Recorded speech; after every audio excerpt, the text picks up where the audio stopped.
Bienvenue à toutes et à tous pour cette nouvelle exploration.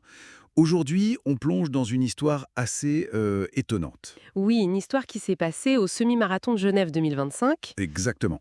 On parle de Brian Kipchumba, il arrive deuxième, belle performance, hein. Ah oui, très belle place, hein. Mais le truc incroyable, c'est comment il était chaussé. Une ASICS au pied droit, Et une Adidas au gauche, c'est ça qui a marqué les esprits, oui. carrément. Alors, on va essayer de comprendre pourquoi, en s'appuyant sur un article d'Athlé expliqué, qu'est-ce que ça nous dit de la réalité de certains athlètes? Ben justement, ça détonne pas mal avec l'image habituelle, très axée technologie, matériel dernier cri. C'est clair. Lui, il finit en 1 heure, 5 minutes et 19 secondes. Oui, 1h05-19, un super chrono, hein. Surtout avec des chaussures dépareillées, quoi. Et un peu triste, en fait. Hein. D'après l'article, Brian Kipchumba n'a pas de sponsor chaussures. Donc, pas de moyen pour avoir plusieurs paires au top. D'accord, donc il a fait avec ce qu'il avait. Exactement, il a dû composer une chaussure de sa paire d'entraînement, une de sa paire de compétition. Sa phrase, c'est assez direct: j'ai dû les utiliser car je n'avais pas d'autre option. C'est, euh, Ça remet les choses en perspective quand même, à ce niveau de compétition. Tout à fait. Surtout que l'article ajoute un détail important.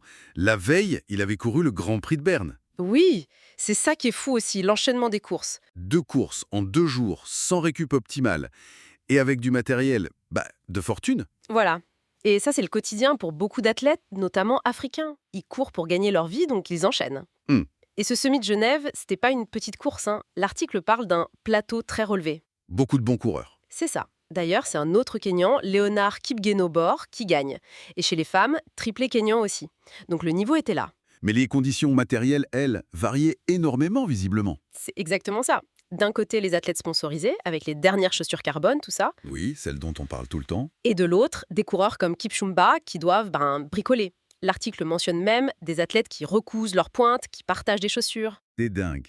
Ça montre une vraie précarité marcarielle, même au sommet. Tout à fait. Mais au-delà de la précarité, ça souligne surtout la résilience incroyable de Kipchumba. Sa force mentale. Ah oui, finir deuxième dans ce contexte. C'est énorme. Ça va bien en au-delà du chrono, en fait. Ça questionne un peu la place qu'on donne à la technologie par rapport à l'humain. D'ailleurs, l'article cite cette phrase qu'on entend souvent chez les coureurs africains. Ce n'est pas la chaussure qui court, c'est la tête. Et là, elle prend tout son sens, cette Ah, phrase. c'est clair. C'est la preuve vivante que la détermination, le mental, ça peut vraiment dépasser les limites matérielles. L'équipement aide, oui, bien sûr, mais le moteur, Le moteur, c'est la volonté, la préparation. exactement, la tête. C'est aussi une leçon d'humilité, non? Hmm. Pour tout le monde, les athlètes, mais aussi nous, les amateurs, qui sommes parfois obsédés par le dernier gadget. Carrément. Ça permet de relativiser un peu nos propres petites contraintes matérielles, quoi. Et ça nous force à regarder derrière les podiums, derrière les paillettes du sponsoring. Oui, voir la réalité économique parfois difficile de ce sport, même pour des athlètes très performants. Donc pour résumer, cette deuxième place de Kipchumba, c'est plus qu'une anecdote sur des chaussures bizarres. Ah oui, largement. C'est un symbole de passion, de résilience, d'authenticité peut-être aussi. Une belle histoire de sport finalement, loin du business. Tout à fait, l'essence même du dépassement soi. Et pour finir, peut-être une petite question à méditer. On parle sans cesse des gains apportés par les nouvelles technologies de chaussures. Mhm.